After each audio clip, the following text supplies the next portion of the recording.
একটি মেয়ের পরিবার থানায় আসার পরে কমপ্লেন করে সন্ধ্যায় তাদের মেয়ের কোচিং থেকে ফেরার কথা থাকলেও সে ফেরেনি।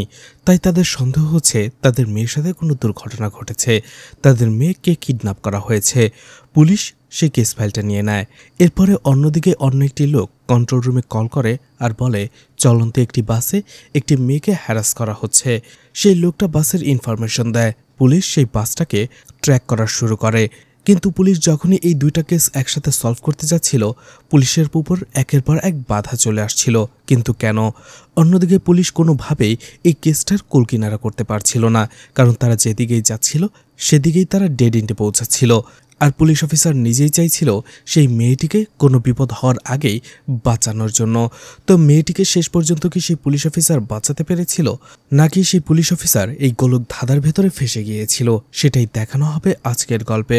তো আজ এক্সপ্লেন করতে যাচ্ছি অসাধারণ সাসপেন্স আর টুইস্টে ভরা তামিল মুভি 10 আওয়ার্স। তো hi guys, welcome to my channel ফিল্মের গল্প। এমন নতুন আর অসাধারণ সব মুভি আর ওয়েব সিরিজের এক্সপ্লেনেশন বাংলা দেখতে চাইলে চ্যানেলটিকে সাবস্ক্রাইব করে রাখতে পারেন। মুভি শুরুর আগে একটা কথা বলে রাখি, মুভির মধ্যে কি হবে না হবে, কি হচ্ছে সেটার আগামাথা কিছুই বুঝতে পারবেন না প্রথমে, কারণ মুভিতে কে কি করছে, কেন করছে, কিভাবে হচ্ছে, এসব অনেক প্রশ্নই থেকে যাবে, আপনার মাথায় ঘুরপাক খাবে, যার কোনো প্রশ্নের উত্তরই আপনি পাবেন না, কারণ পুরো মুভিটাই সাসপেন্সের মধ্যে চলে। আর মুভির শেষে যখন সাসপেন্স রিভিল হবে তখন প্রত্যেকটা প্রশ্নের উত্তর আপনি পেয়ে যাবেন। তাই ধৈর্য ধরে পুরো মুভিটা দেখার অনুরোধ রইল। মুভির শুরুতেই একজন কনস্টেবল তার সার্ভিস লাইফের একটি গল্প বলছিল, যেটা আমাদের অ্যানিমেশনের মাধ্যমে দেখানো হয়। সেই কনস্টেবল বলছিল 2015 সালে যখন সে নতুন চাকরিতে জয়েন হয়, তখন একজন বৃদ্ধ লোক তার মেয়ে এবং তার নাতনির মিসিং হওয়ার রিপোর্ট লেখানোর জন্য থানায় আসে। কিন্তু সেই বৃদ্ধ লোককে কেউ পাত্তাই দিচ্ছিল না। সেই বৃদ্ধ লোকও প্রতিদিন রোজ থানায় আসতো কমপ্লেন লেখানোর জন্য, কিন্তু কেউ তার কথাই শুনত না। অবশেষে সেই থানায় নতুন সাব ইন্সপেক্টর জয়েন হয়, আর সেই বৃদ্ধ লোকের কথা শুনে এবং কমপ্লেনটা লিখিয়ে নেয়। এছাড়া সে ইনভেস্টিগেশন শুরু করে, কিন্তু সেটা সেই থানার পুলিশ অফিসারদের একেবারেই পছন্দ ছিল না। তারা বিভিন্নভাবে চেষ্টা করে সেই পুলিশ অফিসারকে এই কেস ইনভেস্টিগেশন করা থেকে বিরত রাখার জন্য, কিন্তু সেই সাব ইন্সপেক্টর সব বাধা অতিক্রম করে সেই কেসটা সমাধান করে। সেই বৃদ্ধ লোকের মেয়ে এবং নাতনিকে সে খুঁজে পায়, কিন্তু জীবিত নয়। সে তাদের ডেড বডি খুঁজে বের করে।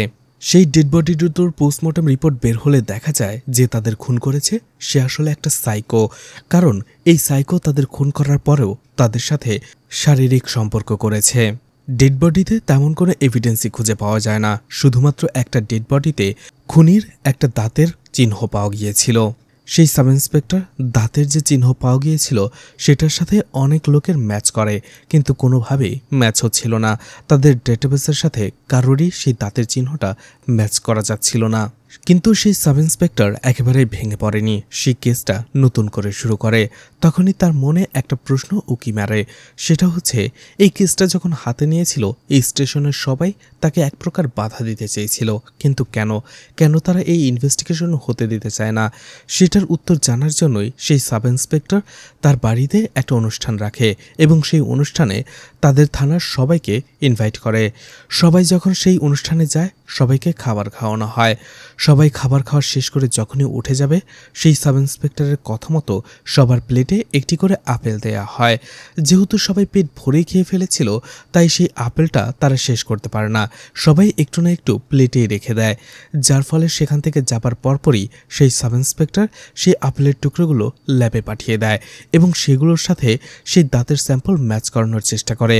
আর অবশেষে দেখা যায় সেই থানার ইন্সপেক্টরের সাথেই সেই দাঁতের চিহ্ন ম্যাচ হয়ে যায়। কিন্তু সেই ইন্সপেক্টরের বিরুদ্ধে কোনো অ্যাকশনই নেওয়া হয় না, কারণ সেই ইন্সপেক্টর পলিটিক্যালি অনেক ওয়েল কানেক্টেড ছিল, যার ফলে সে তার পাওয়ার ব্যবহার করে এই কেসটা থেকে বের হতে পেরেছিল। কিন্তু সেই সাব ইন্সপেক্টর চাইছিল না কোনোভাবেই এই ইন্সপেক্টরের মতো কালপ্রিট বেঁচে যাক, এই জন্য সে তাকে শাস্তি দেয়। নিজ হাতে থানার সামনেই সেই ইন্সপেক্টরকে সে গুলি করে মেরে ফেলে। এই জন্য সেই সাব ইন্সপেক্টরকে শাস্তি দেওয়া হয়েছিল। কিন্তু সেই ইন্সপেক্টরের মতে সে কোনো ভুল করেনি, সে শুধু সেই মেয়েটাকে যোগ্য বিচার পাইয়ে দিয়েছিল। আর সেই সাব ইন্সপেক্টরের নাম ছিল ক্যাস্ট্রো। এরপরেই বর্তমানের ঘটনা দেখানো হয়, যেখানে ক্যাস্ট্রো হতাশ হয়ে বসেছিল। সেখানে সেই পুলিশ কনস্টেবল তাকে বলছিল ওই কেসটাতে একেবারে তেমন কোনো প্রমাণ না থাকা সত্ত্বেও আপনি সেই কেসটা সমাধান করতে পেরেছিলেন। আমি জানি এই কেসটাও পারবেন, আপনি আশাহত হবেন না। এরপরেই ঘটনা শিফট হয়ে যায় 10 ঘন্টা আগে। কোয়েম্বাডুর বাস স্ট্যান্ডকে দেখানো হয়, যেখানে লিম্পন ট্রাভেলসের একটি বাস তাদের যাত্রীদের নিয়ে যাত্রা শুরু করে। এরপরেই থানার দৃশ্য দেখানো হয়। পরেই যখনই সে থানা থেকে বের হবে তখনই শুনতে পায় একটি পরিবার এসেছে তাদের মেয়ে মিসিং হওয়ার কমপ্লেন লেখানোর জন্য। তাদের মেয়ে কোচিংয়ে গিয়েছিল আর তার সন্ধ্যায় বাড়ি ফেরার কথা, কিন্তু ফেরেনি। আর এই কথাটা শুনতে পায় সেখান দিয়ে যাওয়া ক্যাস্ট্রো তাদের জিজ্ঞেস করে সেই কোচিং সেন্টারটা কোথায় অবস্থিত, আর সেই কোচিং সেন্টারটা ছিল থান্ডেলনগরে। এরপরেই ক্যাস্ট্রো কনস্টেবল মানিকে নিয়ে সেই থান্ডেলনগরের উদ্দেশ্যে রওনা দেয়। যাওয়ার পথেই পুলিশ অফিসার বিকি ক্যাস্ট্রোকে কল করে আর বলে, আপনি যে মেয়েটির ফোন নাম্বার দিয়েছেন সেটা চেম্মানগরের টাওয়ারে শেষবারের মতো দেখা গিয়েছিল, আর সেখানেই সেটা বন্ধ হয়েছিল। আর এখান থেকে আমরা জানতে পারি থান্ডেলনগরেই সেই চেম্মানগরের টাওয়ারটা পড়েছে। তার মানে মেয়েটি সেখান থেকে নিখোঁজ হয়েছে। সে থান্ডেলনগরে যাওয়ার পরে মানি সেখানকার একজন লন্ড্রির দোকানদারকে সেই এনওসি কোচিং সেন্টার এবং মেয়েটির ফটো দেখে তার ব্যাপারে জিজ্ঞেস করে। সেই লন্ড্রির দোকানের লোকটি বলে, হ্যাঁ, এই মেয়েটি এই কোচিং সেন্টারেই পড়ে, কারণ সে প্রত্যেক দিনই এখান দিয়ে যাওয়া আসা করে, আজকেও গিয়েছিল। অন্যদিকে কোচিং সেন্টারে আগে থেকেই খোঁজ নিয়ে তারা জানতে পেরেছে সেই মেয়েটি আজকে কোচিং সেন্টারেই আসেনি। ক্যাস্ট্রো মানিকে বলতে থাকে, যেহেতু এই দোকানদার বলছে যে মেয়েটি আজকে বাস থেকে নেমে কোচিংয়ের দিকে যেতে শুরু করেছে, অন্যদিকে মেয়েটি কোচিং সেন্টারে যায়নি, তার মানে এখান থেকে কোচিং সেন্টারের মাঝেই কোনো একটা জায়গায় মেয়েটির সাথে কিছু একটা হয়েছে। কিছু দূর পায়ে হেঁটে এগোতেই ক্যাস্ট্রো সেখানে একটা রোড সাইডের বাতি ভাঙা অবস্থায় দেখতে পায় এবং সেই জায়গাটা ভালো করে দেখতে পায় সেখানে কিছু পোকামাকড় হাঁটাহাঁটি করছিল। ভালো করে কিছুক্ষণ লক্ষ্য করেই একটু সামনে চলে যায় ক্যাস্ট্রো, আর তখনই দেখতে পায় সেখানেই পাশেই একটি বাড়ি ছিল, আর বাড়ির সামনে ঠিক একই রকম কিছু পোকামাকড় ছিল সেখানে, কিন্তু সেই বাড়িতে কেউ ছিল না। ক্যাস্ট্রো সেখান থেকে চলে আসতেই যাবে, ঠিক তখনই সে এসির পাইপ থেকে চুয়ে চুয়ে পানি পড়তে দেখে। এতে তার সন্দেহ হয়। সেই বাড়ির তালা ভেঙে ভেতরে ঢোকা হয় এবং পুরো বাড়িটা ভালো করে ক্যাস্ট্রো দেখে। এরপরেই ক্যাস্ট্রো বাইরে এসে মানিকে বলে, আশেপাশের রোডগুলোর পুলিশ চেকপোস্টে আপনি ইনফরমেশন দিয়ে দিন, একটি মেয়ে কিডন্যাপ হয়েছে, তারা যেন প্রত্যেকটা গাড়িকে সার্চ করে। মানি বলে, স্যার, আপনি কিভাবে শিওর হলেন যে এটা কিডন্যাপিং? মেয়েটা হয়তোবা তার লাভারের সাথে পালিয়েও যেতে পারে। ক্যাস্ট্রো বলতে থাকে, ল্যাম্পপোস্টটা ভাঙা ছিল আর সেখানে সামনে একটা বাড়ি ছিল, আর বাড়িতে এসি ইউনিট থেকে চুয়ে চুয়ে পানি পড়ছিল। এসির ঠান্ডা বাতাস এখনো পুরোপুরি শেষ হয়নি, তার মানে বোঝা যাচ্ছিল সেই বাড়িতে কিছুক্ষণ আগেও মানুষ ছিল, অর্থাৎ সেই মেয়েটির কিডন্যাপাররা, তাই তারা বেশি দূর যেতে পারেনি। মানি বলে, এ থেকে কিভাবে প্রমাণিত হয় যে সেই মেয়েটিকে কিডন্যাপ করা হয়েছে? ক্যাস্ট্রো বলে, ল্যাম্পপোস্টের নিচে কাচের ভাঙা অংশের সাথে আমি কিছু পোকামাকড় দেখেছি, ঠিক একই রকম পোকাগুলো সেই বাড়ির সামনেও দেখেছি, যেগুলো স্বভাবত এখানে থাকার কথা নয়। তো আমার মনে হচ্ছে যেটা এই মেয়েটি যখনই কোচিংয়ের দিকে যাচ্ছিল, কয়েকজন এসে মেয়েটির গায়ের উপরে সেই ধরনের পোকামাকড়গুলো ছুঁড়ে ফেলে, আর এতে মেয়েটি প্রচণ্ড ভয় পেয়ে যায়। আর সেই বাড়ি থেকে একজন মহিলা ছুটে আসে এবং মেয়েটিকে সাহায্য করার নাম করে সেই বাড়িতে নিয়ে যায়, আর ঠিক তখনই সেই বাড়ি থেকে মেয়েটিকে কিডন্যাপ করা হয়। ক্যাস্ট্রো বলে, আর এই কিডন্যাপিং করার জন্য তারা আগে থেকেই প্ল্যান করে রেখেছিল। এরপরেই প্রত্যেকটা চেকপোস্টে সেই মেয়েটির ছবি পাঠিয়ে দেওয়া হয়। এদিকে একটা মাইক্রোকে একটা জায়গায় এসে থামতে দেখা যায় এবং গাড়ির ভেতর থেকে একজন লোক সেই মহিলাকে কিছু টাকা দিয়ে দেয় আর বলে, তোমার কাজ শেষ, এখন থেকে আমাদের সাথে আর যোগাযোগ করবে না। মহিলাটি গাড়ি থেকে নেমে যায় এবং গাড়িটি আবারও যেতে শুরু করে। এদিকে পুলিশের একটি টিম সেই মেয়েটির যত বন্ধু রয়েছে তাদের বাড়িতে আসে, জিজ্ঞাসাবাদ করে, কিন্তু সেখান থেকে তারা তেমন কোনো প্রমাণ পায় না। এদিকে সেই গাড়িটাকে একটা পুলিশ চেকপোস্টের সামনে আসতে দেখা যায়। পুলিশরা স্বভাবতই সেই গাড়িটাকে চেক করতে শুরু করে, লাইসেন্স দেখা থেকে শুরু করে ধীরে ধীরে গাড়ির ডিকি খুলতে বলে, আর পেছনে থাকা তারা কয়েকজন লোককে ছাড়া আর কাউকে দেখতে পায় না। কিন্তু পুলিশ যখনই ভালো করে সেই গাড়িটা সার্চ করে, একটা বস্তার নিচে সেই মেয়েটিকে তারা খুঁজে পায়। যখনই সে অন্য পুলিশকে ইনফর্ম করতে যাবে, তখনই গাড়ির ভেতর থেকে একজন গান বের করে সেখানে থাকা সব কয়েকজন পুলিশকে খুন করে তারা সেখান থেকে গাড়িটি নিয়ে পালিয়ে যায়। ক্যাস্ট্রোর সাথে সাথে সেখানে চলে আসে এবং দেখতে পায় সেখানে গাড়িটি তাড়াহুড়ো করে যাওয়ার সময় ব্লকারের সাথে সংঘর্ষ হয়ে সেই গাড়িটির সাইড মিরর ভেঙে কাচের টুকরো সেখানেই পড়েছিল। এছাড়া ব্লকারে সেই গাড়িটির একটু পেন্টও লেগে গিয়েছিল। সাথে সাথে ক্যাস্ট্রো অন্যান্য পুলিশ টিমকে খবর দিয়ে দেয় যে নীল রঙের সব ধরনের গাড়িকে যেন খুব ভালোভাবে সার্চ করা হয়, কারণ তারা নীল রঙের গাড়ি খুঁজছে। কিন্তু সেখান থেকে সামনে যে চেকপোস্টটা ছিল সেটা ছিল রাশিপুরামে। সেখান থেকে অ্যান্সার দেওয়া হয় নীল রঙের কোনো গাড়ি সেই চেকপোস্ট দিয়ে এখন পর্যন্ত পার হয়নি। মানি বলে, স্যার এখান দিয়ে যদি হাইওয়ে উঠতে হয় তাহলে অবশ্যই রাশিপুরাম চেকপোস্টেই পৌঁছাতে হবে প্রথমে, তাহলে কিভাবে তারা এখনও এর মাঝে আটকে গেল। তখনই ক্যাস্ট্রো বলতে থাকে, এখান থেকে রাশিপুরাম চেকপোস্টের মাঝে হাইওয়েতে যাওয়ার আরও একটা শর্টকাট উপায় রয়েছে। হয়তো কিডন্যাপাররা গাড়ি নিয়ে সেই দিক দিয়ে যাচ্ছে, কিন্তু সেটা একটা গ্রাম্য এলাকা, আর সেখান দিয়ে গাড়িটা এত বেশি টেনে তারা যেতে পারবে না। অন্যদিকে এখান থেকে একটু পিছিয়ে গেলে আরও একটা শর্টকাট রয়েছে, যেখান দিয়ে খুব সহজেই আমরা হাইওয়ে উঠতে পারবো। আমরা সেই দিক দিয়ে যাব, তাহলে সেই গাড়িটাকে আমরা ধরতে পারবো। আর ক্যাস্ট্রোর প্ল্যান কাজ করে। তারা সেই নীল রঙের মাইক্রোটাকে খুঁজে বের করে ফেলে, সেটার পিছু করতে শুরু করে। অন্যদিকে সেই গাড়ির লোকেরা বলছিল পুলিশ কিভাবে তাদের খুঁজে পেল।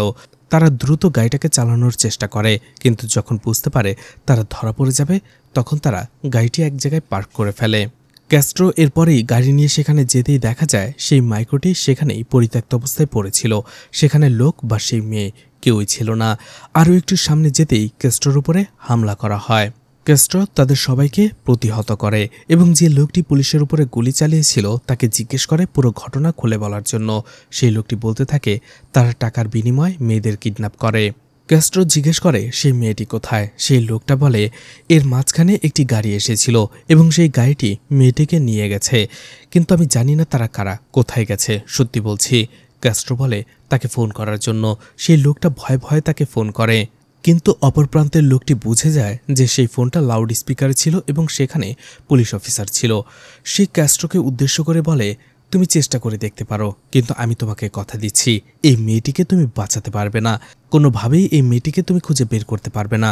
তাহলে চলো চোর পুলিশের খেলা শুরু করা যাক।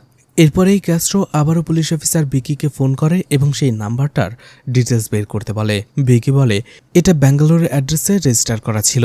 এছাড়া কিছুক্ষণ আগে কাল্লাকুচি টাওয়ারে এই মোবাইলটা শেষবারের মতো বন্ধ হয়েছে। এছাড়া এই নাম্বারটাতে সেই কলটা ছাড়া অন্য কোনো কল আসেও নি, যায়ও নি। এরপরে কন্ট্রোল রুমে দেখা যায় একটি কল আসে, আর একজন লোক বলছিল আয়াম্পন ট্রাভেলসে একটি মেয়েকে চলন্ত বাসে হ্যারাস করা হচ্ছে, আর বাসটা কোয়েম্বাটুরের দিকে যাচ্ছিল। তখন সেই পুলিশ অফিসার বাসের নাম্বার, বাসের এক্সাক্ট লোকেশন সবকিছু সেই লোকটার কাছ থেকে জেনে নেয়। এরপরে লোকটার নাম জানতে চাইলে দেখা যায় তার আগেই ফোনটা কেটে যায়। আর এরপরে কন্ট্রোল রুম থেকে সেই ইনফরমেশনটা সবার কাছে ছড়িয়ে দেওয়া হয়। আর এই ইনফরমেশনটা যখন ক্যাস্ট্রো পায় তখন সে বুঝতে পারে হয়তো সেই মেয়েটিকে বাসে করে নিয়ে যাওয়া হচ্ছে। এই জন্য সেই বাসটির পিছু করতে থাকে ক্যাস্ট্রো। আর কন্ট্রোল রুমের দেওয়া লোকেশন অনুযায়ী তারা সেই মতো ফলো করে কিছুক্ষণ পরে তারা সেই বাসটাকে ধরেও ফেলে এবং সেই বাসটাকে থামিয়ে সেখানকার সব যাত্রীদের নামতে বলে। আর একজন পুলিশ অফিসার ভেতরে যে বাসটা চেক করতে থাকে, তখনই সে চিৎকার করে ওঠে। ক্যাস্ট্রোর সাথে সাথে সেই বাসের ভেতরে যায়, আর দেখা যায় সেই বাসের ভেতরেই একটি ছেলেকে কেউ মেরে রেখেছিল সিটের মধ্যেই। সাথে সাথে সেই বাস থেকে পুলিশ সবাইকে নামিয়ে দেয়, আর লাশটা ফরেন্সিক ডিপার্টমেন্টে নিয়ে যাওয়া হয়। ক্যাস্ট্রো সেই বাসটাকে পুরোটা ভালো করে দেখে। বাস থেকে নামার পরে দিবিয়া নামের একটি মেয়ে যখন সেই ছেলেটির লাশ দেখতে পায় সে কেঁদে ওঠে। বোঝাই যাচ্ছিল দিবিয়া ছেলেটিকে চিনত।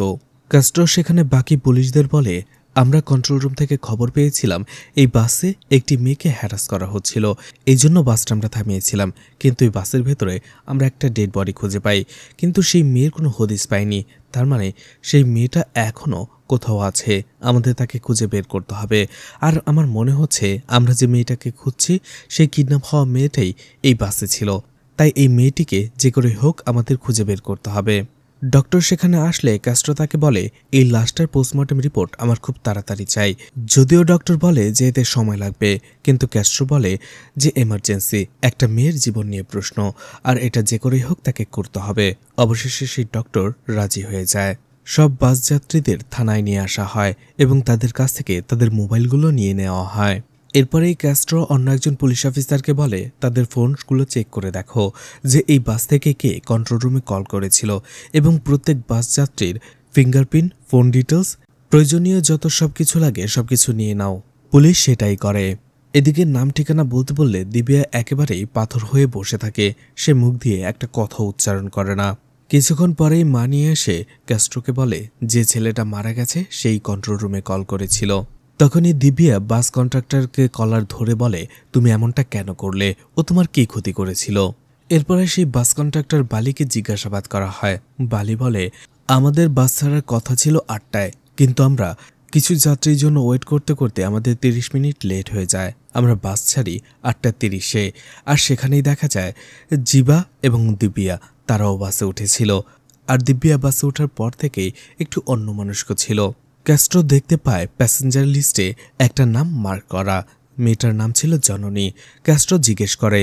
বালি বলে, অশোকনগরে আসার পরে আমরা বাসটা থামাই এবং জননীর জন্য অপেক্ষা করতে থাকি। তাকে আমি ফোনও করি, কিন্তু তার ফোনটা বন্ধ ছিল। তাকে আমরা বাসে ওঠাতে পারিনি। অন্যদিকে আমাদেরও 30 মিনিট লেট হয়ে গিয়েছিল, তাই জননীকে রেখে আমরা বাসটা ছেড়ে দেই, আর এই জন্যই আমরা তার নামটা মার্ক করে রেখেছিলাম। আর ঠিক ওই সময়টাতে তাড়াহুড়ো করে 2জন লোক বাসে এসে উঠে পড়ে। বালির কপালে একটু আঘাতের চিহ্ন ছিল। ক্যাস্ট্রো জিজ্ঞেস করে, সেটা কিসের জন্য? তখন বালি বলতে শুরু করে, যখনই সে প্যাসেঞ্জারদের টিকিট দিচ্ছিল তখনই একটা মেয়ে বাসে বমি করার চেষ্টা করছিল। এতে বালি রেগে যায় আর বলে, এখানে বমি করলে তোমাকেই পরিষ্কার করতে হবে। তোমার কাছে কি কোনো কাগজ রয়েছে, পলি রয়েছে? মেয়েটা বলে না। তখন বালি একটু রেগে যায় আর বলে, বাসে যদি উঠতেই না পারো তাহলে ওঠো কেন? এছাড়া সেই মেয়েটিকে আর বাজে কথা বলে, হয়তো তুমি কোনো ছেলের সাথে পালিয়ে গেছো, তার সাথে থেকেই এখন তুমি প্রেগনেন্ট হয়েছো, আর এখন এসে আমাদের বাসটা নোংরা করছো। কথাটা শুনে পাশ থেকে জিবা রেগে যায় এবং বালিকে থামতে বলে। এতে বালি এবং জিবার সাথে ঝগড়া বেঁধে যায়। জিবা তাকে মারধর করে, আর এতে করেই বালির কপাল ফেটে যায়। ঝগড়া শেষ হওয়ার কিছুক্ষণ পরে প্যাসেঞ্জারদের বাকি সবকিছু দেওয়ার পরে বাসের লাইট অফ করে দেওয়া হয়। ক্যাস্ট্রো জিজ্ঞেস করে, বাসে একজন প্রেগনেন্ট মহিলা ছিল, তোমরা বাসটি তখন থামানোই কেন? তখন ড্রাইভার বলে, স্যার, বাস থামানোর আমাদের কোনো পারমিশন নেই। বাসের ভেতরে জিপিএস ট্র্যাকার লাগানো থাকে। বাস থামালে অফিস থেকে সেটা বুঝে যাবে। আর কোনো এমার্জেন্সি হলে আমাদের প্রথমে অফিসে খবর দিতে হয় এবং তারা যেটা বলে আমাদের সেটাই করতে হয়। ঠিক তখনই তাদেরকে সেখান থেকে পাঠিয়ে দেওয়ার পরে ডেইজি রোজ নামের আরও একটি মেয়েকে জিজ্ঞাসাবাদ করার জন্য ভেতরে নিয়ে যাওয়া হয়। আসলে এই রোজের সাথেও জিবার ঝগড়া লেগেছিল বাসে। তখন রোজ বলতে থাকে, আসলে ঝগড়াটা আমার নয়, জিবা এবং কন্ট্রাক্টরের মধ্যে হয়েছিল। আমি শুধুমাত্র কন্ট্রাক্টরের সাপোর্ট করেছিলাম, কারণ আমার কাছে মনে হয়েছিল সেই লোকটার তেমন কোনো দোষ নেই। এই জন্য আমি তার সাপোর্ট নিয়ে কথা বলেছিলাম এবং তার কপালে আমি ব্যান্ডেজ করে দেই। কারণ রোজ এবং আরও একটি মেয়ে তারা বাসে অন্য একটি স্টপ থেকে উঠেছে, তাই এর আগে সেই কন্ট্রাক্টর বা জিবা কে কী করেছে সে সেটা জানেনি। রোজ শুধু দেখেছে তারা 2জন ঝগড়া করছে।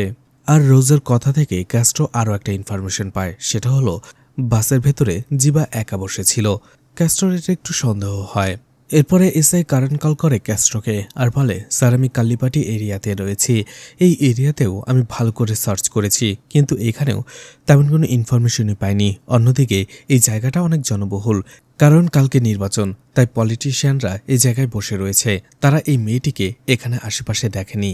এদিকে ক্যাস্ট্রো এরপরেই দিব্যাকে ডাকে ইন্টারোগেট করতে থাকে। ক্যাস্ট্রো বলে, তুমি আর জিবা যদি একই সাথে বাসে ওঠো তাহলে তোমরা আলাদা সিটে কেন বসেছিলে? তখনই দিব্যা বলতে শুরু করে, সেই মেয়েটি প্রেগনেন্ট ছিল আর কন্ট্রাক্টর তার সাথে মিসবিহেভ করাতে সে মন খারাপ করে বসেছিল, আর এতে আমার অনেক মায়া হচ্ছিল। আর এই জন্য সে জিবার কাছ থেকে উঠে এসে সে মেয়েটির কাছে বসে, তাকে শান্ত করে আর বলে, আপনি প্রেগনেন্ট অবস্থায় এমন একা একা কেন বের হয়েছেন? আপনার হাজব্যান্ড কোথায়? মেয়েটি বলে, আসলে আমরা ভালোবেসে বাড়ি থেকে পালিয়ে গিয়ে বিয়ে করেছিলাম। সে আমাকে প্রথমে অনেক ভালোবাসতো, কিন্তু ধীরে ধীরে সে তার আসল রূপ দেখাতে শুরু করে, আমাকে টর্চার করত। আর একটা সময় সেই টর্চারের পরিমাণ এতটাই বেড়ে যায় আমি সহ্য করতে পারতাম না।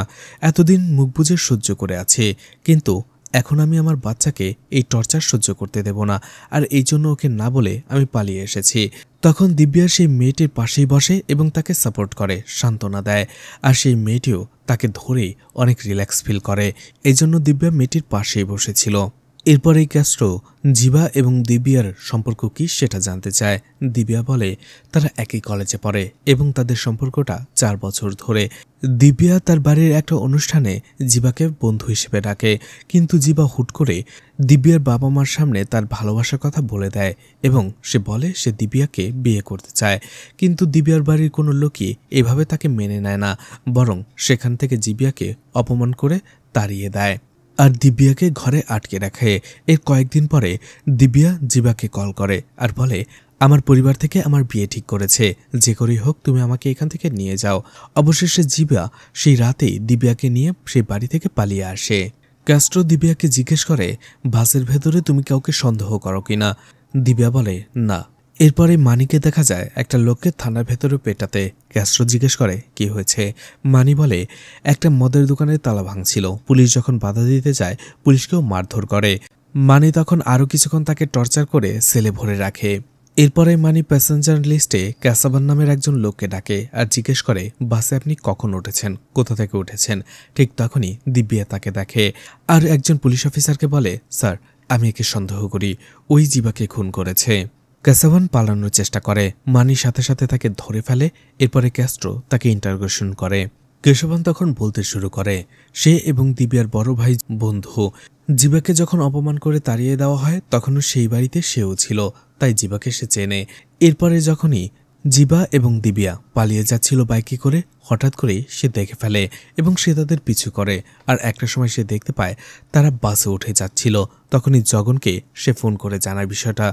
জগন বলে, যে করেই হোক সে যেন তাদের দুজনকে ফলো করে, আর এই জন্যই কেশবান সেই বাসে উঠে গিয়েছিল তাদেরকে ফলো করার জন্য। বাসে ওঠার কিছুক্ষণ পরে সে আবারও জগনকে কল করে। জগন বলে, তুমি জাস্ট তাদের ফলো করো, বাকিটা বাবা দেখে নেবে। কেশবান বলে, এরপর আমি বাসের ভেতরেই গভীর ঘুমে ঘুমিয়েছিলাম, কিন্তু যখন আমি উঠি তখন আমি জিবার লাশ দেখতে পাই। এর কিছুক্ষণ পরে ডক্টর কল করে ক্যাস্ট্রোকে আর বলে, ক্রাইম সিন থেকে যে চাকুটা পাওয়া গেছে সেই চাকুর ভেতরে একটা লোকেরই ফিঙ্গারপ্রিন্ট পাওয়া গেছে, তার নাম হচ্ছে গুরু, যে সে প্যাসেঞ্জার লিস্টেই রয়েছে। ক্যাস্ট্রো সেই প্যাসেঞ্জার লিস্ট থেকে গুরুকে খুঁজে বের করে এবং তাকে টর্চার করে আর জিজ্ঞেস করে সে কেন জিবাকে খুন করেছে। তখন গুরু বলে, স্যার আমি করিনি। এরপরে কি হয়েছে সেটা বলতে শুরু করে। আসলে এই গুরু একটি ধাবাতে কাজ করে। অন্যদিকে সেই ধাবাই খেতে এসেছিল জিবা এবং দিব্যা। দিব্যা সেখানে কাঁদতে কাঁদতে এসে জিবাকে বলে তাদের ওয়াশরুমে একটি মোবাইলের ক্যামেরা অন করা ছিল, ভিডিও রেকর্ডিং হচ্ছিল। আর সেই মোবাইলটা দিব্যা তার সাথে নিয়ে আসে। জিবাতে প্রচণ্ড রেগে যায় আর সেখানকার লোকদের সেই মোবাইলটা দেখায়। তারা বলে, এই মোবাইলটা তো গুরুর। এরপরেই গুরুকে সেখানে ডাকা হয় আর গুরুকে দেখার পরেই জিবা তাকে চর মেরে বসে, মারতে শুরু করে আর জিজ্ঞেস করে সে এমনটা কেন করছে, কিন্তু গুরু কোনো উত্তর দিতে পারে না। এই জন্য জিবা তাকে মারতে মারতে সেখান থেকে তাড়িয়ে দেয়। ক্যাস্ট্রো তাকে মারে আর বলে মেয়েদের ভিডিও সে কেন করে। গুরু বলে, স্যার আমি সত্যি বলছি, আমি ওকে মারিনি। এরপরে সেই লোকগুলো আমাকে কাছ থেকে বের করে দিয়েছিল। আমি রেগে বাস স্ট্যান্ডে বসেছিলাম, হঠাৎ করে আমি দেখতে পাই জিবা এবং দিব্যাকে যারা বাসে উঠছে। তখন আমার মাথায় রক্ত উঠে গিয়েছিল। আমিও প্রতিশোধ নেয়ার জন্য তাদের ফলো করে সেই বাসে উঠে যাই এবং তাদের চোখে চোখে রাখি। কিন্তু আমি মদ খেয়েছিলাম, এই জন্য আমি মাতাল হয়ে ঘুমিয়ে পড়ি। যখনই আমার ঘুম ভাঙে আমার কাছে থাকা একটা চাকু নিয়ে আমি ধীরে ধীরে লুকিয়ে লুকিয়ে জিবার কাছে যাই প্রতিশোধ নেওয়ার জন্য, কারণ জিবা তখন সিটে একাই বসেছিল। কিন্তু সেখানে যাওয়ার পরে দেখি জিবাকে অলরেডি কেউ খুন করে রেখে গেছে।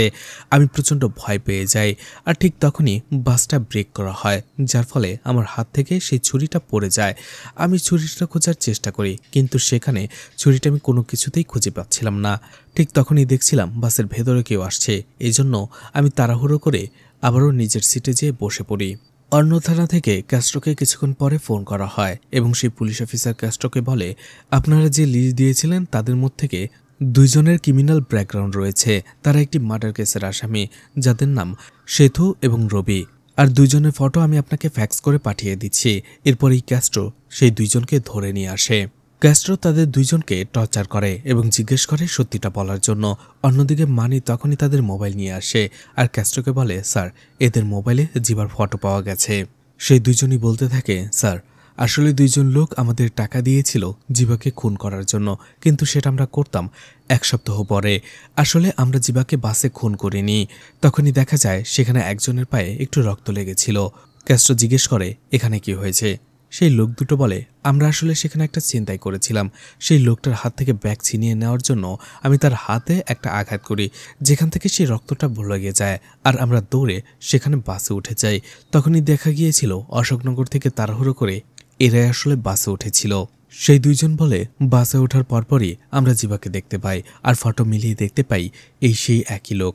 তখন যে আমাদের খুন করার জন্য টাকা দিয়েছিল আমরা তাকে ফোন করি, কিন্তু সে ফোন ধরছিল না। স্যার, যে আমাদের টাকা দিয়েছিল সে এই বাসেই রয়েছে, আমি আপনাদের দেখিয়ে দিচ্ছি, আমরা খুন করিনি। আর সেই দুইজন লোক কেশবানকে দেখিয়ে দেয়। ঠিক তখনই অন্য একজনকে দেখা যায় বাইরে থেকেই কাউকে কল করছে এবং কারেন্ট অফ করে দিতে বলে। সাথে সাথে থানার কারেন্ট অফ করে দেওয়া হয় আর কেশবান সেখান থেকে পালাতে শুরু করে। আর থানার বাইরে দুইজন লোক বাইক দিয়ে এসে মকটেল ছুঁড়ে মারে। আর অন্যদিকে কেশবান সেখান থেকে পালিয়ে যাচ্ছিল। ঠিক তখনই কিন্তু কেস্ট্রো তার পিছু ছাড়ে না, যে করেই হোক তাকে ধরে ফেলে এবং তাকে আবারও থানায় নিয়ে আসে। তখনই সেখানে জগন এবং তার বাবা চলে আসে। কেশবান বলে, স্যার, জগনই আমাকে টাকা দিয়েছিল। এরপরেই কেস্ট্রো জগনকে ধরে। জগনের বাবা বলে, আমরা জিবাকে খুন করিনি। আমি জিবাকে খুন করতে চাইলে নিজেই বাসে উঠে খুন করতে পারতাম। আমি শুধু চেয়েছিলাম ওরা যাতে সবাই জিবাকে ফলো করে, যে আমার মেয়ে কোন ছেলের হাত ধরে পালিয়েছে, সে কি ভালো না খারাপ, আমি সেটাই দেখতে চেয়েছিলাম। কিন্তু ক্যাস্ট্রো তার কোনো কথাই সরে না, জগনকে অ্যারেস্ট করে নেয়। ঠিক তখনই একজন মানবাধিকার কর্মীও সেই বাসের প্যাসেঞ্জার ছিল। সে বলতে থাকে, আমি অনেকক্ষণ ধরে খেয়াল করছি আপনি যাকে তাকে উঠিয়ে নিয়ে যাচ্ছেন, মারধর করছেন। এভাবে আর কত চলবে? আপনার কাছে যদি কোনো প্রমাণ না থাকে তাহলে আপনি এমনটা করতেই পারেন না। আপনি যদি এভাবে করতে থাকেন তাহলে আমার অফিসে আমাকে ফোন করতে হবে, বিষয়টা জানাতে হবে। এখানে অনেকে রয়েছে, আপনারা আমাদের বাড়ি যেতে দিন। কিন্তু ক্যাস্ট্রো বলে, এই মার্ডার কেস শেষ না হওয়া পর্যন্ত কাউকে আমি বাড়ি যেতে দেব না। কিন্তু ক্যাস্ট্রো সেখানে আর তেমন কাউকেই কোনো ইন্টারোগেশন করে না। এদিকে যখনই দুইজন লোক জিবার পোস্টমর্টম করতে যাবে, সেখানে আসার পরে দেখতে পায় জিবার লাশটা মিসিং। সাথে সাথে মানিকে কল করা হয়। মানি যখন ক্যাস্ট্রোকে তা জানায়, ক্যাস্ট্রো আরও বেশি রেগে যায়। এদিকে তখনই মিডিয়া থেকে মানির কাছে কল আসে এবং জানতে চায় পোস্টমর্টমের আগে লাশ গায়েব হয়ে গিয়েছে কিনা। কিন্তু মানি বিষয়টাকে হ্যান্ডেল করে। মানি ক্যাস্ট্রোকে বলে, স্যার, মিডিয়ায় ইতোমধ্যে খবর পেয়ে গেছে। ক্যাস্ট্রো বলে, আমরাই খবর পেলাম মাত্র, এর আগে মিডিয়া কি করে খবর পেল? নিশ্চয়ই এটা বাইরের কোনো লোকের কাজ। মানি বলে, হ্যাঁ স্যার, কেউ নিশ্চয়ই চাইছে অপরাধীকে বাঁচানোর জন্য, এই জন্য আমাদের ইনভেস্টিগেশনে সে বাধা দিচ্ছে। তখনই ক্যাস্ট্রো বলে, সে বাধা দিচ্ছে না, বরং সে ইনভেস্টিগেশনটাকে অন্যদিকে ঘোরাতে চাইছে। সেই লোক দুটো বাইক দিয়ে এসে ইচ্ছে করেই থানার ভেতরে সে মকটেলটা মারতে পারত, কিন্তু বাইরে কেন মারল? মানে বলে, হ্যাঁ স্যার, নিশ্চয়ই তারা এভিডেন্স ধ্বংস করার চেষ্টা করছে। যে করেই হোক বডিটা আমাদের খুঁজে বের করতেই হবে। কেস্ট্রো বলে, হ্যাঁ তুমি ঠিকই বলেছ, কারণ বাইরে থেকে এর কোনো মাস্টারমাইন্ড রয়েছে যে এই কাজগুলো করেছে। সূর্যোদয়ের আগে এই খুনিকে আমাকে ধরতেই হবে। এরপরে সাথে সাথে ক্যাস্ট্রো মর্গে চলে আসে আর যেখানে জিবার লাশটা রাখা ছিল জায়গাটা ভালো করে দেখে। তখনই সেখানে ছোট্ট একটা রশি পায়, যেটা আসলে একটা বস্তার ছিল। এরপরে ভালো করে দেখার পরে সে দেখতে পায় সেখানে ছোট্ট একটা জায়গা ছিল যেখান দিয়ে জিবার লাশটাকে নিয়ে যাওয়া হয়েছে। আর সেই বস্তার সূত্রটা দেখে বুঝতে পারে জিবার লাশটা একটা বস্তায় করে নিয়ে যাওয়া হয়েছিল। যখনই সে মর্গের অপর পাশে আসে, সে কিছু গাছকে নুয়ে থাকতে দেখে। তখনই ক্যাস্ট্রো বুঝতে পারে জিবার লাশটা এদিক দিয়েই টেনে নিয়ে যাওয়া হয়েছে। সেই দিক দিয়ে গেলে সেই মর্গেরই একটা স্টোর রুম ছিল। ক্যাস্ট্রো সেখানে যাওয়ার পরে বস্তার ভেতরে লুকিয়ে রাখা জিবার লাশটা খুঁজে পায়।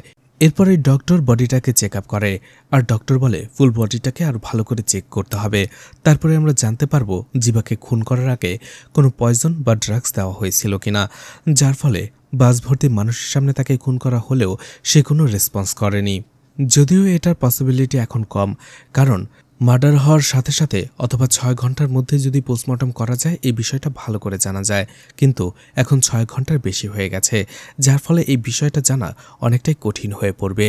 তখন ক্যাস্ট্রো বুঝতে পারে যে কেন জিবার লাশটা সেখান থেকে নিয়ে যেয়ে তারা লুকিয়ে রেখেছিল। তারা আসলে চাইছিল জিবার লাশটা যাতে 6 ঘন্টা পরে পোস্টমর্টম করা হয়, যাতে করে জিবাকে কোনো ড্রাগস দেওয়া হয়েছিল কিনা সেটা যেন না বোঝা যায়। তখনই ক্যাস্ট্রো জিবার হাতে একটা ছিনিয়ে যাওয়ার নিশান দেখতে পায়। তখনই সে মানিকে কল করে এবং দিব্যাকে জিজ্ঞেস করতে বলে যে জিবা ঘড়ি পরত কিনা। দিব্যা বলে হ্যাঁ, কিন্তু সেখানে লাশের মধ্যে দিব্যার হাত ঘড়িটা ছিল না। ক্যাস্ট্রো মানিকে বলে বাকি প্যাসেঞ্জারদের সব ব্যাগ চেক করার জন্য সেই ঘড়িটা পাওয়া যায় কিনা। কিছুক্ষণ পরেই মানি কল করে ক্যাস্ট্রোকে আর বলে সবকিছু চেক করেছে, কিন্তু জিবার ঘড়িটা পাওয়া যায়নি। ক্যাস্ট্রো হতাশ হয়ে পড়ে। সে কি করবে? যেদিকে যাচ্ছে সেদিকে একটা ডেড এন্ডে পরিণত হচ্ছে। এরপরে একটা মাইক্রোকে দেখা যায় একটা নিরিবিলি রাস্তায় আসে এবং সেখান থেকে একটা মেয়ের লাশকে তারা নিয়ে যায় তাদের সাথে করে। এরপরে সেই গাড়িটা যখন একটা পুলিশ চেকপোস্টে আসে, পুলিশ থামতে বললেও তারা থামে না। আর এতে পুলিশের সন্দেহ হয়। তারা সব জায়গায় অ্যালার্ট করে দেয়, যেটা ক্যাস্ট্রো শোনে। অবশেষে সব পুলিশের গাড়িগুলো সেই গাড়িটাকে চেজ করতে থাকে। আর লম্বা একটা চেজের পরে অবশেষে সেই গাড়িটাকে তারা ধরতে পারে, কিন্তু সেই গাড়িতে কোনো লোকই ছিল না। ক্যাস্ট্রো যখনই সামনে যায় এবং সার্চ করতে থাকে, তখনই কয়েকজন লোক সেখানে চলে আসে। ক্যাস্ট্রো তাদের সাথে ফাইট করতে থাকে আর অনেক কষ্টে তাদের প্রতিহত করে। অবশেষে সেই মেয়েটার ডেড বডি তারা খুঁজে পায়। কিছুক্ষণ পরে একজন পুলিশ অফিসার তাকে কল করে আর ক্যাস্ট্রোকে জানায় সে মেয়েটার নাম জননী। তখনই ক্যাস্ট্রোর মনে পড়ে বাসের প্যাসেঞ্জার লিস্টে এই জননী নামটাও লেখা ছিল, আর সেখানে মার্ক করাও ছিল। বালি এবং বাস ড্রাইভারের মতে বাসের ভেতরে জননী ওঠেনি। ক্যাস্ট্রো সাথে সাথে থানায় চলে আসে এবং ড্রাইভার এবং কন্ট্রাক্টর আবারও দুজনকে ধরে নিয়ে আসে। তাদের মারধর করে জিজ্ঞেস করে, তোমরা যদি সেই মেয়েটিকে পিক আপ নাই করো, তাহলে ওই মেয়েটি ওই অবস্থায় সেখানে কি করে পৌঁছালো? তখন ড্রাইভার বলতে থাকে, স্যার সত্যি বলছি, আপনি চাইলে চেক করে দেখতে পারেন, সেই মেয়েটি আমাদের বাসে ওঠেনি। আর সেই মেয়েটাকে যদি আমরা সেখানে ফেলেও রাখতে চাই, তাহলে বাস থামাতে হবে। আর আমাদের জিপিএস ট্র্যাক করতে পারেন, আমরা বাস কখনো থামাইনি। বাস থামাতে হলে আমাদের অফিসের পারমিশন লাগবে। এরপরেই ক্যাস্ট্রো আইম্পন ট্রাভেলসের অফিসে কল করে এবং সেই জিপিএস ট্র্যাকের ব্যাপারে জানতে চায়, আর সেই বাসটা কোন কোন বাস স্টপে থেমেছিল সেটা জানতে চায়। সেখান থেকে ক্যাস্ট্রো জানতে পারে এই বাসটি কয়েকটি বাস স্টপে, একটি হোটেলে, কয়েকটি টোলগেটে এবং পুলিশ চেকপোস্টে থেমেছিল, অন্য কোথাও থামেনি।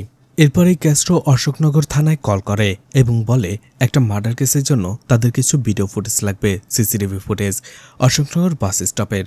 সেই থানার পুলিশ অফিসার বলে ঠিক আছে।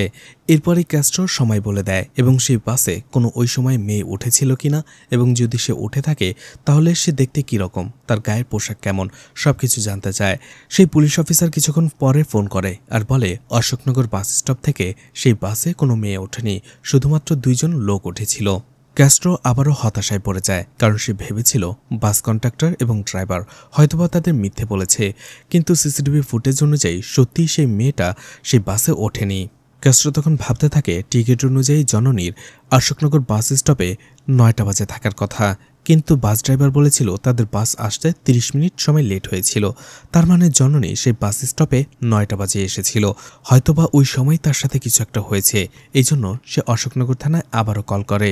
এরপরে ক্যাস্ট্রো বাইরে আসে আর একজন কনস্টেবলকে বলে সব প্যাসেঞ্জারের মোবাইল তাদের দিয়ে দেওয়ার জন্য। প্যাসেঞ্জাররা ফোন পেয়ে সবাই সবার বাড়িতে ফোন করে এবং তাদের অবস্থা বুঝিয়ে বলে সবাইকে। অন্যদিকে কনস্টেবল ইলাঙ্গো সব প্যাসেঞ্জারকে খেয়াল করে মোবাইল পাওয়ার পরে কে কী করছিল। ক্যাস্ট্রো চলে এসেছিল টোলগেট অফিসে আর সেখান থেকে সিসিটিভি ফুটেজ দেখে। সেখানে সন্দেহজনক সে কিছু একটা দেখতে পায়। ঠিক তখনই ইলাঙ্গো তাকে কল করে আর বলে, স্যার প্রত্যেকে ফোন পাওয়ার পরে তাদের পরিবারকে কল করে, শুধুমাত্র 2-1 জন তাদের ফোনটা টেপাটেপি করছিল। ক্যাস্ট্রো সেই 2 জনের নাম্বার তাকে পাঠিয়ে দিতে বলে, আর ক্যাস্ট্রো সেই নাম্বারগুলোর ডিটেলস জানার জন্য ভিকিকে দেয়। এদিকে ক্যাস্ট্রো আরও একটা টোলগেট অফিসে আসে, সেখানেও সে সিসিটিভি ফুটেজ দেখে এবং সেখানেও সে কিছু এভিডেন্স খুঁজে পায়। এরপরে ক্যাস্ট্রো কাথি নামের আরও একজন পুলিশ অফিসারকে কল করে আর বলে, আমি তোমাকে একটা গাড়ির ডিটেলস দিচ্ছি, সেটাকে এখনই ধরো। কিছুক্ষণ পরে ভিকি কল করে ক্যাস্ট্রোকে আর বলে, আপনি যে নাম্বার দিয়েছেন তাদের মধ্যে একটা নাম্বারে 3টা আউটগোয়িং এবং ইনকামিং কল আছে, যার মধ্যে একটা নাম ছিল জ্যোতি। আর এই লোকটাও আইম্পান ট্রাভেলসের একজন বাস ড্রাইভার, আর সে এখন হাইওয়েতেই রয়েছে। ক্যাস্ট্রো বলে, তুমি পুলিশ অফিসার কাথিকে সেই জ্যোতির লোকেশনটা সেন্ড করো, যেন কাথি তাকে ধরতে পারে। ভিকি সেটাই করে।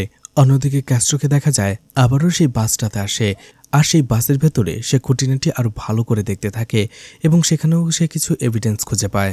এরপরে আজকে রাতে যা যা হয়েছে, সেই মেয়েটার কিডন্যাপিং কেস থেকে শুরু করে এখন পর্যন্ত ক্যাস্ট্রো সবকিছু দ্বিতীয়বার ভাবে। ক্যাস্ট্রো বাইরে আসার পরে দেখতে পায় একটি ছেলে সেখানে বসে সেলফি তুলছিল। ক্যাস্ট্রো তাকে ফোনটা রেখে দিতে বলে। ঠিক তখনই তার কিছু একটা মনে পড়ে। ছেলেটির ফোন নিয়ে ফোনটা চেক করতে শুরু করে। আসলে এই ছেলেটি বাস স্ট্যান্ডে আসার পরেই বাস ড্রাইভার থেকে শুরু করে সবার সাথে ফটো নিয়েছিল, আর সেই ফটোগুলোই ভালো করে দেখতে থাকে ক্যাস্ট্রো। এরপরেই ক্যাস্ট্রো সেখানেও একটা এভিডেন্স খুঁজে পায়। অবশেষে ক্যাস্ট্রো বাইরে আসে আর পুলিশ অফিসারদের বলে, সব প্যাসেঞ্জারদের যার যার বাসায় চলে যেতে বলো, আর দিবিয়ার বাবাকে খবর দাও, দিবিয়াকে নিয়ে যেতে বলো। মানি বলে, স্যার তাহলে খুনিকে? আপনি তো সবাইকে চলে যেতে বললেন। তখন ক্যাস্ট্রো বলতে থাকে, আমরা যখন সেই বাস ড্রাইভারকে প্রশ্ন করেছিলাম সেই মেয়েটা কিভাবে সেখানে পৌঁছালো, আমি একবারও জায়গার নাম বলিনি, কিন্তু বাস ড্রাইভার নিজে থেকেই বলেছিল সে মেয়েটা যে কালীকুচিতে পৌঁছেছে সেটা সে জানে না। মেয়েটাকে যে ওই জায়গাতে পাওয়া গেছে সেটা বাস ড্রাইভার কি করে জানলো?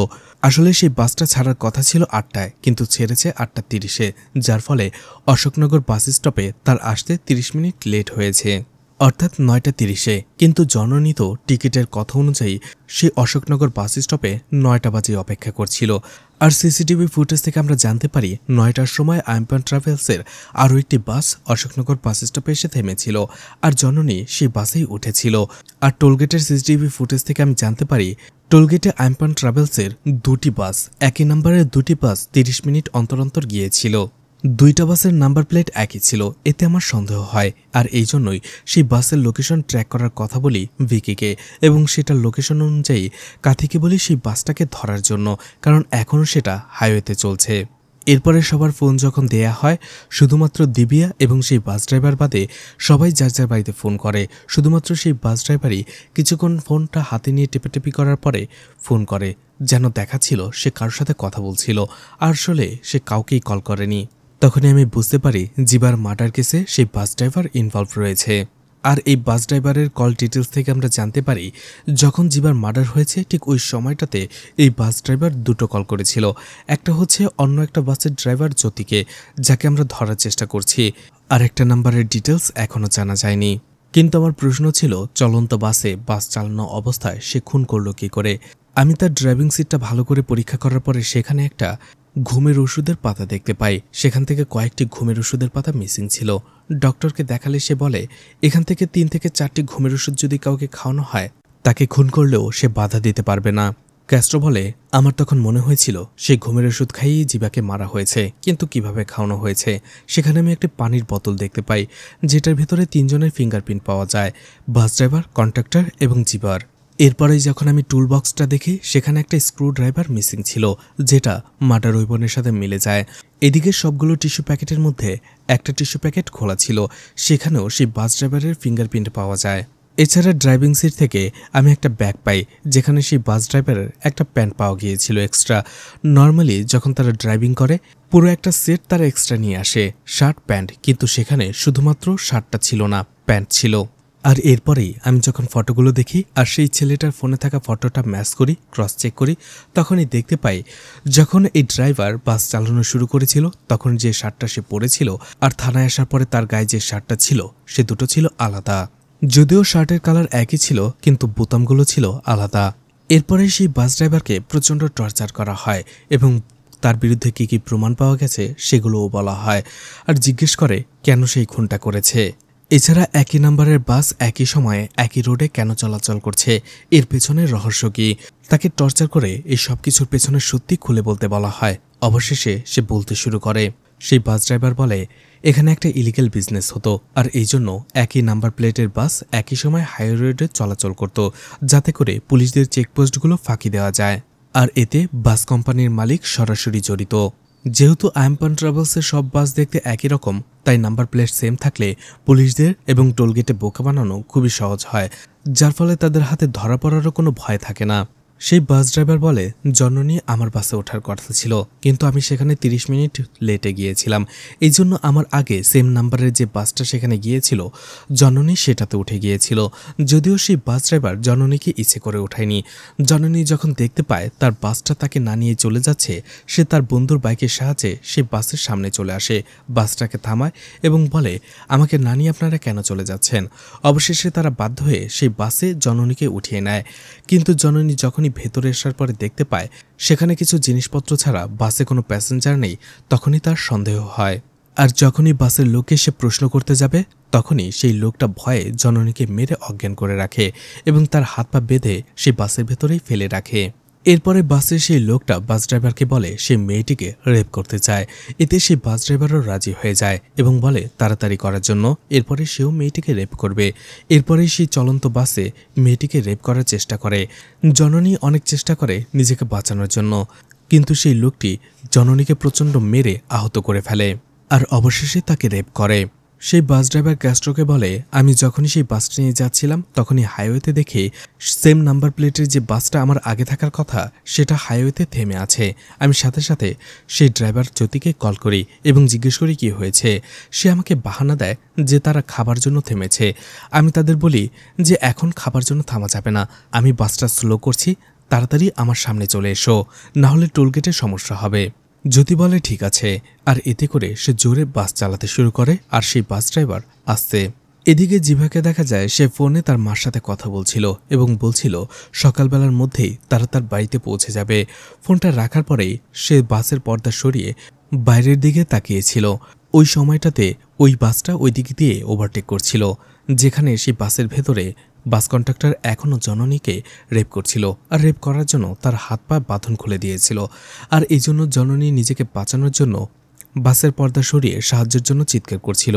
আর এই দৃশ্যটাই দেখে ফেলে জিবার সাথে সাথে ড্রাইভিং কেবিনে চলে আসে এবং ড্রাইভারকে বলে বাসটা তাড়াতাড়ি নেওয়ার জন্য এবং পুলিশকে খবর দেওয়ার জন্য, কারণ সেই বাসের ভেতরে একটি মেয়েকে টর্চার করা হচ্ছিল।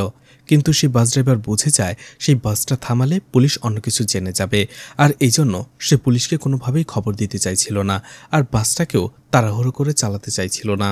আর অবশেষেও জিবা রেগে গিয়ে নিজেই পুলিশ কন্ট্রোল রুমে কল করে এবং বিষয়টা জানায়। আর তখনই সে বাসের নাম্বার, লোকেশন সবকিছু দিয়ে দেয়। আর এতে করে সেই বাস ড্রাইভার প্রচণ্ড রেগে যায়। কিন্তু পুলিশকে জিবার নাম বলার আগেই তার ফোনের ব্যাটারি শেষ হয়ে যায় এবং মোবাইলটা বন্ধ হয়ে যায়। বাস ড্রাইভার বলে, স্যার, ওকে মারার আমার কোনো ইচ্ছে ছিল না, আমি কনফিউজড হয়ে গিয়েছিলাম, কি করব বুঝতে পারছিলাম না। আর আমাদের বাস ড্রাইভারের কেবিনে সবসময় ঘুমের ওষুধ থাকে, কারণ আমরা যখন ঘুমাই ঘুমের ওষুধ খেয়ে ঘুমাই, যাতে আমাদের ঘুমটা পরিপূর্ণ হয় এবং ড্রাইভিংয়ের সময় আমাদের ঘুম না আসে। আর এই জন্য আমি প্ল্যান করে গাড়ি চালাতে চালাতেই পানির বোতলে ঘুমের ওষুধ মেশাই এবং সেটা প্রথমে আমি বালিকে খাওয়াই আর অবশেষে জিবাকে খাওয়াই। যখনই জিবার ঘুম আসতে শুরু করে আমি তাকে বুঝিয়ে বলি যে পুলিশ চলে আসবে, তাদের ধরে ফেলবে, আর পুলিশ আসলে আমি গাড়ি থামিয়ে আপনাকে খবর দেব, আপনি সিটে যেয়ে ঘুমান। জিবা যেহেতু ঘুমের ওষুধ খেয়েছিল তাই বাধ্য হয়ে সে সিটে চলে যায় আর গভীর ঘুমে ঘুমিয়ে পড়ে। জিবা সেখান থেকে চলে যাওয়ার পরে আমি সর্বপ্রথম জ্যোতিকে কল করি এবং সেই মেয়েটির ব্যাপারে জিজ্ঞেস করি। সেই ড্রাইভার বলে সেই মেয়েটি আপনার বাস ভেবে আমাদের বাসে উঠে গেছে আর মেয়েটি আমাদের হুমকি দিচ্ছিল সে জার্নালিস্ট, সবাইকে সবকিছু বলে দেবে, আর এই জন্য বাধ্য হয়ে মেয়েটিকে আমাদের বেঁধে রাখতে হয়েছে। আর কন্ট্রাক্টর সেই মেয়েটিকে টর্চার করছিল রেপ করার জন্য। এরপরে সেই বাস ড্রাইভার আয়াম্পান ট্রাভেলসের মালিককে কল করে এবং পুরো বিষয়টা খুলে বলে আর বলে এখন আমি কি করব। সেই লোকটা বলে ঠিক আছে, অন্য বাসে যে মালগুলো রয়েছে সেগুলো শিফট করা পসিবল নয়, যেহেতু পুলিশ সেই বাসটাকে ধরে ফেলবে তাই এক কাজ করো, তুমি আগে যে বাসটাকে সারেন্ডার করো এবং তোমার বাসটা অ্যাক্সিডেন্ট করো, এতে পুলিশের ফোকাস তোমার দিকে চলে আসবে। কিন্তু সেই বাস ড্রাইভার বলে স্যার, বাসের ভেতরে 20 জন প্যাসেঞ্জার রয়েছে, এতগুলো লোককে নিয়ে অ্যাক্সিডেন্ট কিভাবে করব। সেই লোকটি বাস ড্রাইভারকে বলে তাহলে সেই ছেলেটিকে মেরে ফেলো। এরপরে বাস ড্রাইভার বাবু জ্যোতিকে কল করে আর তার লোকেশন জানতে চায় আর এরপরেই বলে আত্তুর টোলগেটের সামনে যেও না, তুমি 2টা টোলগেটের মাঝামাঝিতে ইউটার্ন নিয়ে ঘুরতে থাকো, কারণ আত্তুর টোলগেটেই পুলিশ রয়েছে যারা তোমাকে চেক করবে। অন্যদিকে তোমার বাস কন্ডাক্টরকে আমার লাগবে, তুমি তাকে একটা নির্দিষ্ট জায়গায় নামিয়ে দিয়ে যাও, আমি বাসটা স্লো করে তাকে উঠিয়ে নেব। বাবু বলে আমি বাসটা থামাইনি, কারণ বাসটা থামালেই জিপিএস ট্র্যাক থেকে বোঝা যাবে যে বাসটা আমি থামিয়েছিলাম। এরপরে জ্যোতি সেই বাস কন্ডাক্টরকে একটা জায়গায় নামিয়ে দেয়, অন্যদিকে বাবু তার বাসটা স্লো করে তাকে কোনো মতে বাসে উঠিয়ে নিয়ে নেয় এবং সেই বাস কন্ডাক্টর বাস চালাতে থাকে। আর অন্যদিকে বাবু টুলবক্স থেকে স্ক্রু ড্রাইভারটা নিয়ে চলে যায় চুপি চুপি, আর সেখানে জিবাকে বালিশ চাপা দিয়ে স্ক্রু ড্রাইভার দিয়ে তার গলায় আঘাত করে তাকে মেরে ফেলে। আর এরপরে সেখান থেকে আবারও তার ড্রাইভিং কেবিনে চলে আসে। এরপরে প্রথমে সে তার শার্টটা চেঞ্জ করে ফেলে, টিস্যু প্যাকেট থেকে একটা টিস্যু বের করে সে তার হাত পরিষ্কার করে আর নিজেকে ফ্রেশ করে আবারও সেই ড্রাইভিং সিটে বসে যায় এবং সেই কন্ট্রাক্টরকে আবারও স্লো করে বাস থেকে নামিয়ে দেয়। এরপরে সে আবারও জ্যোতিকে কল করে আর বলে বাসটা নিয়ে আমি প্রথমে আত্তুর টোলগেটে যাচ্ছি, নিশ্চয়ই পুলিশ আমার বাস চেক করবে আর অবশ্যই পুলিশ আমার বাসটাকে সিজ করবে, এই ফাঁকে তোমরা সেই টোলগেট পার করে চলে যাও। বাবু বলে যাওয়ার সময় সব এভিডেন্সগুলো আমি ফেলে দিয়ে যাই, screw driver, shirt, tissue paper সবকিছু। এর কিছুক্ষণ পরে আমি আবারও জ্যোতিকে কল করি আর বলি কাল্লাকুচিতে সেই মেয়েটাকে ফেলে দেওয়ার জন্য আমাদের লোকেরা সেই মেয়েটার ব্যবস্থা করে ফেলবে, আর সেই বাস ড্রাইভার জ্যোতিও সেটাই করে। এরপরে বাবু আয়াম্পান ট্রাভেলসের মালিককে কল করে আর বলে স্যার, কাজ হয়ে গেছে। আমি সেই বাসটাকে পাঠিয়ে দিয়েছি এবং পুলিশ আমার বাসটাকে সিজ করে নিয়ে যাচ্ছে। আমি ফেঁসে যেতে পারি। আমাকে বের করার জন্য যা কিছু করার করুন। সেই লোকটাও বলে, ঠিক আছে, টেনশন করো না, আমি সবকিছুর ব্যবস্থা করছি। এদিকে পরের বাসটাকে দেখা যায় আত্তুর টোলগেটে যেয়ে তারা রিসিভ নেওয়ার পরিবর্তে টাকা দেয় এবং সেখান দিয়ে টাকা দিয়ে চলে যায়। বাবু বলতে থাকে, পুলিশ যদি জানতে পেরে যায় যে আমাদের কোম্পানির বাসের ভেতরে একটা মেয়েকে টর্চার করা হচ্ছে, তাহলে আমাদের বাস কোম্পানির বদনাম হবে। আর সেই বাস কোম্পানির মালিক আমার পরিবারের জন্য অনেক কিছু করেছে, আর এই জন্য সেই বদনাম থেকে বাঁচানোর জন্য আমি এই কাজটা করেছি। কিন্তু ক্যাস্ট্রো বিশ্বাস করে না যে শুধুমাত্র বদনাম থেকে বাঁচার জন্য সেই বাস ড্রাইভার বাবু একটা লোককে খুন করে ফেলেছে। ক্যাস্ট্রো বাবুকে জিজ্ঞেস করে সেই বাসের ভেতরে সেম নাম্বারের প্লেটের অন্য বাসের ভেতরে কি ছিল, কিন্তু বাবু মুখ খোলে না। ক্যাস্ট্রো রেগে গিয়ে অন্য একজন পুলিশ অফিসারের হাতে গান দেয় আর বলে, ওকে বাইরে নিয়ে আসো। তারপরেও যদি না বলে তাহলে সবার সামনে ওকে গুলি করে মেরে ফেলবে। বাবুকে বাইরে নিয়ে আসা হয়। বাবু তখন পায়ে পড়ে বলতে থাকে, স্যার, আমি সবকিছু বলছি, আমি তার নাম বলছি। যখনই বাবু বলতে যাবে, সেলে থাকা একজন কয়েদি বাবুকে গুলি করে সেখানেই মেরে ফেলে। আর এটা দেখে অন্য একজন পুলিশ অফিসার সেলে থাকা সেই কয়েদিকে গুলি করে মেরে ফেলে। সেই পুলিশ অফিসার বলে, স্যার, ওকে গুলি না করলে ও আপনাদের গুলি করত। দেখা যায় আম্পান ট্রাভেলসের সেই মালিকই সেই লোকটাকে সেলে পাঠিয়েছিল ইচ্ছে করেই, আর বলেছিল যদি বাবু মুখ খোলে তাহলে যেন সেখানেই তাকে মেরে ফেলা হয়। তখনই পুলিশের অন্য একটা টিম ক্যাস্ট্রোকে কল করে আর বলে, স্যার, সেই বাসটা আমরা পেয়ে গেছি। ক্যাস্ট্রোর সাথে সাথে সেখানে চলে যায়, কিন্তু সেই বাসের ভেতরে কিছুই ছিল না। আর অন্যদিকে বাস ড্রাইভার জ্যোতি এবং কন্ট্রাক্টরের লাশটাও সেখানেই পড়েছিল। ক্যাস্ট্রো যেন আবারও একটা ডেড এন্ডে পৌঁছায়, সে হতাশ হয়ে পড়ে। তখনই মানি তাকে বলছিল, স্যার, আপনি পারবেন, এবং ক্যাস্ট্রোর আগের ঘটনা বলছিল।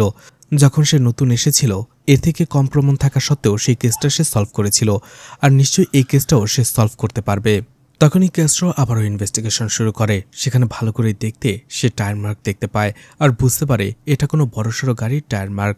সে মানিকে বলে, নিশ্চয়ই এই বাস থেকে যে মালগুলো ছিল সেগুলো বড় একটা ভেহিকলসে নিয়ে যাওয়া হয়েছে, আর আমরা যে দিক দিয়ে এসেছি সেই দিক দিয়ে এমন কোনো গাড়ি যায়নি, তার মানে গাড়িটা বিপরীত দিক দিয়ে গেছে। এরপরেই ক্যাস্ট্রো টিম আলফাকে কল করে এবং এই এরিয়াটাকে পুরোটাকে ভালো করে সার্চ করতে বলে। তখনই তারা ড্রোন দিয়ে সেই এরিয়াটাকে ভালো করে দেখে। এরপরেই টিম আলফা ক্যাস্ট্রোকে জানায়, কোমান্দি এরিয়াতে একটি বাইকের পেছনে একটি অ্যাম্বুলেন্স কয়েকবার একই জায়গায় ঘোরাফেরা করছে। ক্যাস্ট্রো মানিকে বলে, তুমি সেই গাড়ির পেছনে যাও, আর আমি এই সব কিছুর মাস্টার মাইন্ডের পেছনে যাচ্ছি। এরপরে পলিটিশিয়ান মায়াপ্পানকে দেখানো হয়। তার লোকেরা তাকে বলছিল, কালকে ইলেকশন, আর আপনি এত টেনশন ফ্রি হয়ে কি করে বসে আছেন? মায়াপ্পান বলতে থাকে, আমি সব ব্যবস্থা করে রেখেছি, কালকে আমিই জয়ী হব। তখনই দেখা যায় সে একজন এমএলএকে কিডন্যাপ করে নিয়ে এসেছিল। সেই এমএলএ মায়াপ্পানকে দেখে অবাক হয়ে যায়। মায়াপ্পান বলে, তোমাকে আমি 7 দিন আগে কিডন্যাপ করেছি। আমি চাইলে তোমাকে 7 দিন আগেই মেরে ফেলতে পারতাম, কিন্তু মারিনি, কারণ তোমার আমাকে দরকার রয়েছে। আমি তোমার পোস্টমর্টেম রিপোর্ট অলরেডি বের করে ফেলেছি। আমার প্ল্যান এ যদি কাজ না করে তাহলে আমি তোমাকে আবারও জীবিত করে পাঠিয়ে দেব, এটাই ভেবে রেখেছিলাম। কিন্তু আমার প্ল্যান এ ঠিকঠাকভাবে কাজ করে গেছে, তাই আমার এখন আর প্ল্যান বি এর কোনো দরকার নেই।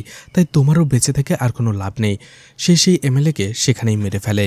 আর দেখা যায় এই মিয়াপ্পানি আম্পান ট্রাভেলসের মালিক ছিল, যে বাবুকে নির্দেশনা দিচ্ছিল কি কি করতে হবে। মানে এই সব কিছুর পেছনের মাস্টার মাইন্ড মিয়াপ্পানি ছিল। আর ক্যাস্ট্রো মিয়াপ্পানের গোডাউনে চলে এসেছিল।